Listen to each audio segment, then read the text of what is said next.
Hello everyone, welcome back to the channel.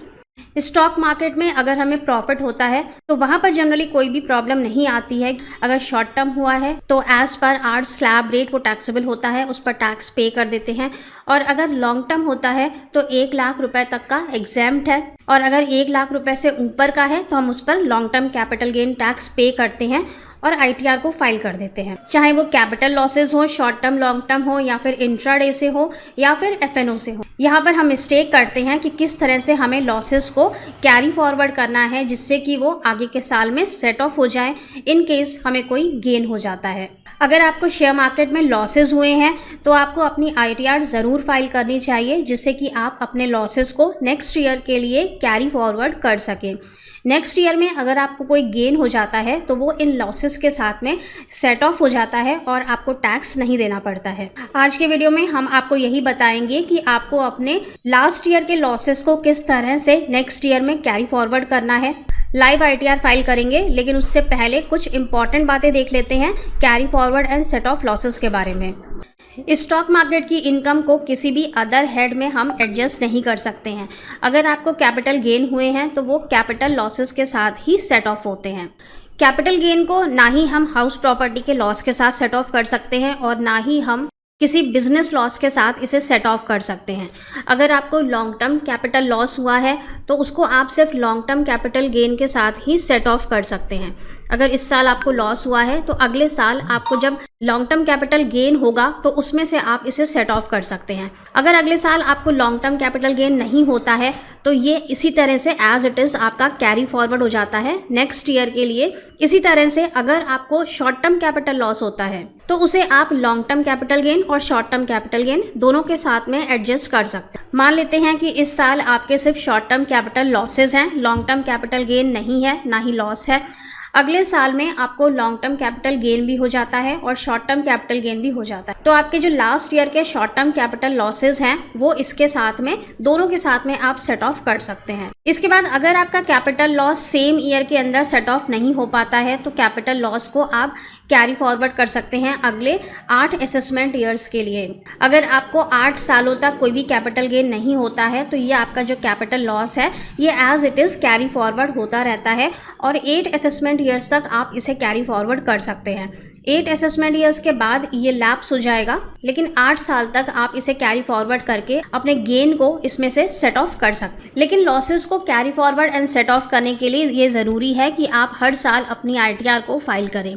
अगर आपने बीच में एक भी आईटीआर मिस कर दी और अपने लॉसेस को कैरी फॉरवर्ड नहीं किया तो ये आपके सारे लॉसेस लैप्स हो जाते हैं, आप इसे लूज कर देंगे और फिर नेक्स्ट ईयर में आपको इसका कोई भी बेनिफिट नहीं मिल पाएगा। तो अगर आपके स्टॉक मार्केट में कोई भी लॉसेस हो रहे हैं तो आपको बिफोर द ड्यू डेट, यानी कि जो 31 जुलाई है, बिफोर ड्यू डेट अपनी आईटीआर को फाइल कर देना है। अगर आप बिलेटेड आईटीआर फाइल करते हैं तो लॉसेस कैरी फॉरवर्ड नहीं हो पाते हैं। ओरिजिनल में आपसे मिस्टेक हो गई, आपने ओरिजिनल फाइल कर दी थी 31 जुलाई के पहले, लेकिन आपसे उसमें कुछ मिस्टेक हो गई और आप उसे रिवाइज करते हैं 31 जुलाई के बाद, तो उसमें कोई प्रॉब्लम नहीं होती है। आप आराम से अपने रिवाइज आईटीआर में भी लॉसेस को कैरी फॉरवर्ड कर सकते हैं। लेकिन अगर आप बिलेटेड आईटीआर फाइल करते हैं तो लॉसेस को कैरी फॉरवर्ड नहीं कर सकते। इसके साथ ही एक जो दूसरी बात आपको ध्यान रखनी है कि जो भी आपने आईटीआर फॉर्म फाइल किया था जिसमें आपने लॉसेस को कैरी फॉरवर्ड किया था, सेम वही आईटीआर आपको नेक्स्ट ईयर भी फाइल करनी है अगर आप लॉसेस को पिछले साल से ब्रॉड फॉरवर्ड करना चाहते हैं। जैसे कि लास्ट ईयर आपने आईटीआर 2 फाइल की थी, अपने कैपिटल लॉसेस को कैरी फॉरवर्ड किया था,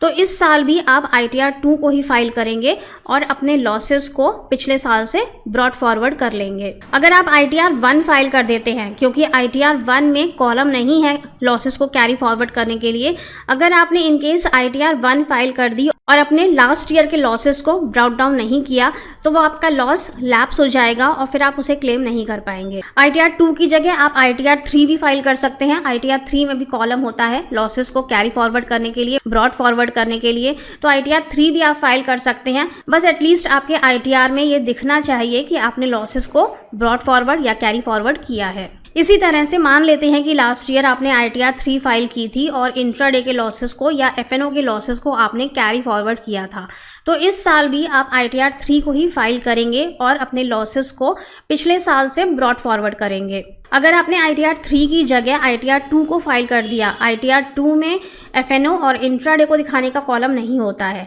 अगर आपने ITR 2 को फाइल कर दिया और अपने इंट्राडे और FNO के लॉसेस को ब्रॉट डाउन नहीं किया, तो वो आपका लॉस लैप्स हो जाएगा और फिर आगे के ईयर्स में आप उसका बेनिफिट नहीं ले पाएंगे। तो ये कुछ इंपॉर्टेंट बातें हैं जो आपको ध्यान रखनी है अगर आप अपने लॉसेस को अगले साल में कैरी फॉरवर्ड करते हैं। और साथ ही ये भी आपको ध्यान रखना है कि अगर आपको लॉस हुआ है शेयर मार्केट में या इंट्राडे में या FNO में, तो आपको अपनी इनकम टैक्स रिटर्न ज़रूर फाइल करनी है, भले ही आपकी जो टोटल इनकम है बेसिक एग्जेम्पशन लिमिट है यानी कि 2.5 लाख रुपए से कम की है। अगर आप लॉस की रिटर्न फाइल नहीं करते हैं तो उसमें आपका बहुत नुकसान होता है। अगले साल में जब आपको गेन होंगे तो वो आप सेट ऑफ नहीं कर पाएंगे और आपको पूरे गेन पर टैक्स देना पड़ जाएगा। चलिए देखते हैं कि ITR में हम किस तरह से लॉसेस को सेट ऑफ करते हैं और किस तरह से इसे कैरी फॉरवर्ड या फिर ब्रॉट फॉरवर्ड किया जाता है। अब हम आ गए हैं अपने इनकम टैक्स पोर्टल पर। यहाँ पर सबसे पहले तो आपको ये कंफर्म करना है कि क्या लास्ट ईयर में आपके कोई लॉसेस थे जो आपने कैरी फॉरवर्ड किए थे। तो ये चीज़ देखने के लिए हमें एक्नॉलेजमेंट से पता नहीं चलता है, हमें अपना ITR फॉर्म डाउनलोड करके उसमें इसे देखना पड़ता है। तो हमने अपना ITR फॉर्म डाउनलोड कर लिया है। ITR फॉर्म में जब आप 5th नंबर पेज पर आते हैं, ये ITR 2 है, इसमें जब आप 5th नंबर पेज पर आएंगे तो यहाँ पर आपको कैपिटल गेन का शेड्यूल मिलता है। कैपिटल गेन के शेड्यूल में यहाँ आपको A पॉइंट में मिलता है शॉर्ट टर्म कैपिटल गेन और इसके B पॉइंट में यहाँ पर आपको मिलता है लॉन्ग टर्म कैपिटल गेन। अगर आपको कोई भी लॉसेस हुए हैं तो शॉर्ट टर्म कैपिटल गेन के हेड में यहाँ पर आपको दिखता है total short term capital gain, यहाँ पर माइनस में आपको फिगर दिखेगी। और अगर आपको लॉन्ग टर्म कैपिटल गेन में कोई लॉस हुआ है तो वो भी आपको यहीं पर दिखता है। B पॉइंट में नीचे स्क्रॉल करेंगे तो इक्विटी शेयर्स का यहाँ पर ऑप्शन आता है, from sale of equity shares, यहाँ पर आपको लॉस की फिगर दिख जाती है। अब हम अपना ITR फॉर्म ओपन करते हैं, असेसमेंट ईयर 23-24 की फाइलिंग करेंगे। ITR फॉर्म में सबसे पहले तो हमें यहाँ से सिलेक्शन कर लेना है कि हमें कौन कौन सी इनकम चाहिए हैं, कौन से डिडक्शन दिखाने हैं। TDS का शेड्यूल यहाँ से टिक कर लेंगे, इसके बाद कंटिन्यू करेंगे। क्वेश्चंस को स्किप कर देते हैं। शेड्यूल समरी पर आ गए हैं। यहाँ पर सबसे पहले तो आपको सारी इनकम से एंटर कर लेनी है, सैलरी के शेड्यूल को कंप्लीट कर लेना है। शेड्यूल कैपिटल गेन है, इस साल की आपकी जो भी शेयर्स की स्टेटमेंट है वहाँ से आप सारी फिगर्स को कैपिटल गेन के शेड्यूल में ले लेंगे। आपको गेन हुआ है या प्रॉफिट हुआ है वो सारी फिगर्स आपको कैपिटल गेन के शेड्यूल में डाल देनी है। अब देखते हैं कि किस तरह से हमने जो लास्ट ईयर की अभी ITR फॉर्म देखी थी उसके लॉसेस को किस तरह से यहाँ पर ब्रॉट फॉरवर्ड किया जाता है। सारे शेड्यूल्स को यहाँ पर हम कंफर्म कर देंगे। शेड्यूल 112A है, इसे भी कंफर्म कर देना है, इनकम फ्रॉम अदर सोर्सेज है। इसके बाद है शेड्यूल साइला। शेड्यूल साइला को ओपन करेंगे तो यहाँ पर हमें शॉर्ट टर्म कैपिटल गेन दिख रहा है। हमने जो इस बार गेन अर्न किया है 10,000 रुपये का, यहाँ पर हमें प्रॉफिट दिख रहा है, इसे हम नीचे कंफर्म कर देंगे। इसके बाद आता है शेड्यूल बाफला, जहां पर कि हमारे पास्ट ईयर के लॉसेस ब्रॉट फॉरवर्ड होते हैं और करंट ईयर के लॉसेस कैरी फॉरवर्ड होते हैं। यहाँ पर हम ओपन करेंगे।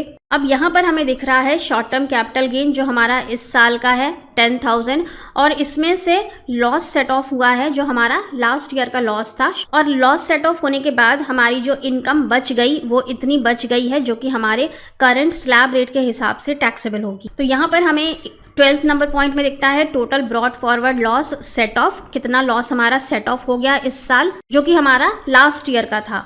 और यहाँ पर हमें करंट ईयर की इनकम दिख रही है कि कितनी इनकम हमारी करंट ईयर में बन रही है लॉसेस को सेट ऑफ करने के बाद। कंप्यूट सेट ऑफ कर देंगे। इसके बाद शेड्यूल CFL आता है जहां पर कि हमारे लॉसेस अगेन अगले साल के लिए कैरी फॉरवर्ड हो जाते हैं। यहाँ पर हमें असेसमेंट ईयर वाइज डिटेल्स दिखती हैं।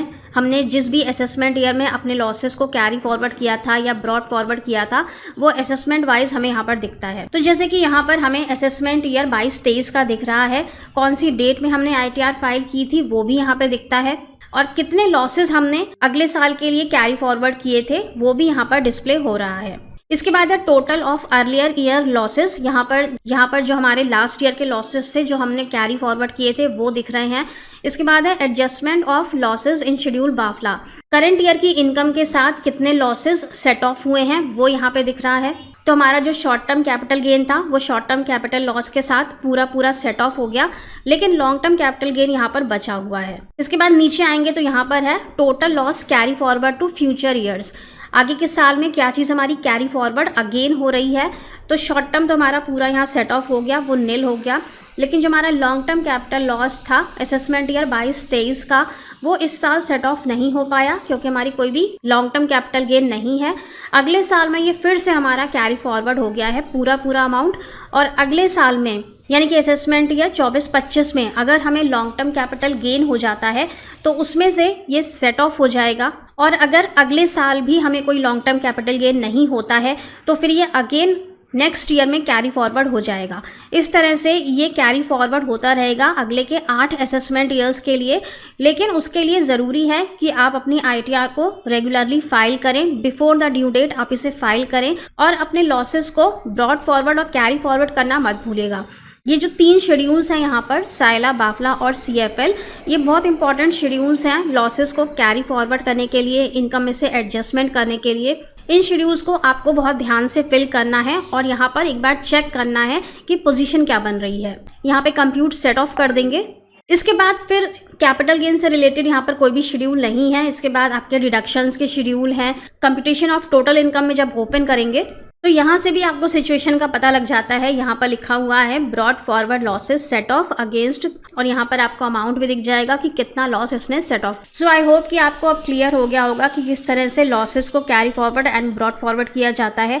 साथ ही कुछ बेसिक बातें हैं जो आपको ध्यान रखनी है, जैसे कि ITR फाइलिंग को मिस नहीं करना है। अगर आपने लास्ट ईयर में ITR 2 फाइल करी थी तो इस साल भी आपको ITR 2 या ITR 3 ही फाइल करनी है। ITR 1 को आप फाइल नहीं करेंगे। और अगर आपने ITR 3 फाइल की थी तो अगेन आपको ITR 3 ही फाइल करनी है। इंट्राडे का लॉस आप ITR 2 में कैरी फॉरवर्ड नहीं कर पाएंगे। So thank you so much for watching this video. I hope कि वीडियो आपके लिए यूजफुल रहा होगा। अगर हमारी प्रोफेशनल सर्विसेज चाहते हैं तो स्क्रीन पर नंबर फ्लैश हो रहा है, आप हमें व्हाट्सअप कर सकते हैं। Thank you so much for watching this video. Stay safe and healthy. Bye bye.